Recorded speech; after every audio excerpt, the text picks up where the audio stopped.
of course, Mustafiz is quite talented bowler, and from day one he made a big impact in international cricket, and he is maintaining it. And you can see the quality of slower one, or the Yorkers he got, bouncers he got all kind of.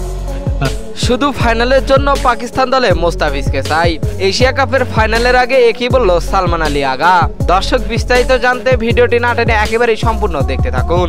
Asia কাপের 25-এর final সামনে, মুখোমুখি হতে যাচ্ছেন ভারত ও পাকিস্তান।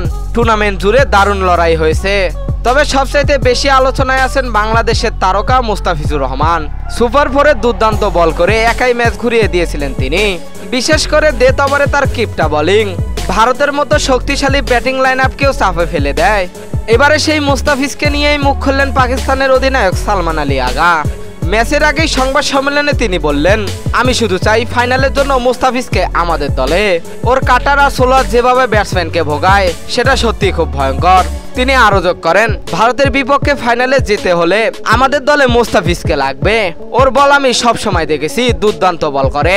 ও যদি পাকিস্তানের হয়ে খেলে তাহলে ফাইনালে ভারতকে আমরা হারিয়ে দেব। তো দর্শক, যদি সত্যি মুস্তাফিজ পাকিস্তান দলের হয়ে খেলতেন তাহলে কি ফাইনালের ফলাফল অন্যরকম হতে পারত? কি মনে হয় আপনাদের? জানিয়ে দিন এই বিষয়ে আপনাদের গুরুত্বপূর্ণ মতামত আমাদের ভিডিওর কমেন্ট বক্সে। আর এতক্ষণ আমাদের সঙ্গে থাকার জন্য অসংখ্য ধন্যবাদ।